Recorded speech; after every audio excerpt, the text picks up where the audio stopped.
Big test for us tomorrow night at home versus a Wichita State team that is playing their best basketball of the season. They've been playing good basketball all year, and we know that, again, they just came off of a tough overtime loss, but a really good team, and we know what kind of challenge it's going to be for us tomorrow night. Coach, going back to the last win, that you got a million things on your mind during a game. Can you appreciate it in the moment, Brandon Johnson being red hot like that, a guy just catching fire like he did? Yeah, sure, I can appreciate it. I want him to keep shooting. Yes, yeah, it was good. It was good for us as a team to shoot the ball well, and obviously Brandon sparked that. And those 4 or 5 days that we had leading into that game were beneficial. We did a lot of things, and Brandon worked really hard, and the whole team did in those prep days. And again, we said the bye came at the right time for us.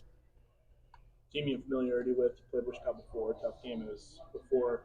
Do you have the same kind of game plan going into that? Do you know something a little different going into this one? How do you handle that? I mean, look, I know this. I think they're playing better basketball than they were. I think they're playing really, really good basketball. It was a rock fight in Wichita, 54-52.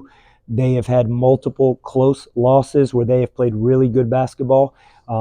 Again, since that game, we've had one good offensive game, and that was the game we just had versus UTSA. So I think the fact that the game was when it was, I think both teams are playing a little bit differently on offense, maybe hopefully playing a little bit better, and we just know what kind of test it's going to be and challenge for us. Do you feel like you have a team at this point of the year that can win those different types of games, a rock fight in Wichita, have a shootout in San Antonio? I mean, I don't think we've had enough games where we have scored in the 70s or 80s to say, hey, we feel comfortable playing in that area. If somehow we shoot the ball better like we did the other day as the season goes down, or our offense clicks, and we're working on that every day. Believe me, we spend a lot of time working on our offense, and we did a lot of things that week leading into the UTSA game that paid off. And we've continued to do those things and continue to add, and all teams are evolving this time of year. So I can't say that I know we can play any style. Most of our games have been low-scoring games, but I hope and we are striving for our offense to be able to score 70-plus points. I think it gives us a better opportunity if our defense is strong. Coach, back-to-back road games, you split. You go to two tough environments. You come back now to home games. What does it mean to win those home games in conference and just to have that, just the good wins at home? Yeah, I mean, I think we have to really try and build a strong success rate at home, and we haven't had that this year in conference play to the level we like. We have, we have 5 wins, and we have 3 of them on the road in conference play. So that's a positive because winning on the road is extremely hard in conference, and I think that says something about our ball club. But by the same token, it's frustrating because we haven't been able to capitalize on some of our home games. Obviously, we've had a couple that have come down to the very last possession. But even with that being said, yeah, you need to take care of home at all times. Was it kind of a extra practice time since you didn't have the game in between, or was it a rest?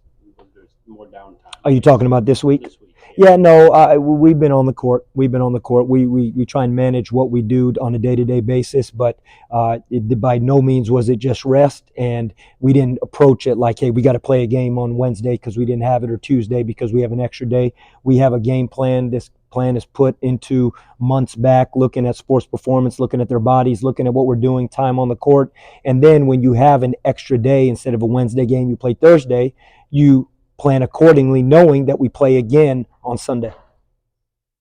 When you look at the league, I mean, like we said, Wichita at the bottom of the standings would still have been playing better. Have you been surprised at the way things have kind of played out to this point? No, not surprised. Here's what I know, that their record has zero indication of how good of a ball club they are. And I know that for a fact. I know that from their talent, their coaching staff, and the program that they have. This is a team that can beat anybody in the league, could go win the conference tournament, and I would not be surprised at something like that. That's how good of a team and coaching staff that they are. From that being said, I saw a statistic the other night watching a game in our league that 50% of the games in this conference have been decided by 6 points or less. 2 possessions have decided over 50% of the games. All that tells you is there's great parity in this league. Coach, Quentin DeBouge has been banged up. How has he looked this week in practice and preparation for tomorrow? I think he's looked better. He's been in and out. He's not back 100%. He played in the Charlotte game, and it's not like he's been 100% in all of practices, but he's nursing a serious injury that he had back on January 2nd.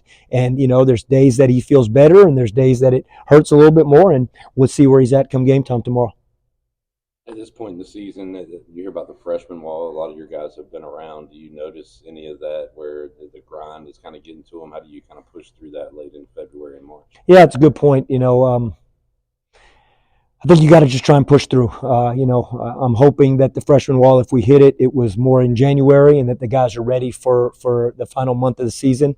We're right in the thick of it right now. We're in the mix in terms of where we are in the standings and what's in front of us. And so, from a standpoint of the freshman wall or any wall from anybody, we have a lot of guys on our team that have played this time of year in meaningful games, and now that has to carry over. And if a freshman has to latch on to one of those guys and see what it means to play in late February basketball, because a lot of their high school seasons were just about ending this time last year, then that's what they got to do. But we're pretty open about talking about this stuff, about where this team is, where everybody's individual mindset is, and what we have to do going game to game. So we'll talk about it, and if guys are tired, they got to push through. Got a quick non-ECU, if you don't mind. Yeah. Just, Grant Williams just got traded to the Hornets. I know they're pretty awful this year, but hopefully he'll be around and he'll be a part of that. But what kind of player is Grant Williams? I've always been a fan of his. Yeah, he's extremely smart. He's a very smart person on and off the court. I mean, he's like a coach on the floor, and he will do anything in terms of what it takes to win. That's what he did when he was at Tennessee, and I don't see it being any different with Charlotte. But I don't know the role that they have him in. I know they're 2-0 in their first two games with him, and I'm sure he's excited and family excited for him to be back in Charlotte. But as good of a player as he is, he's even a better person, and Charlotte got a good one.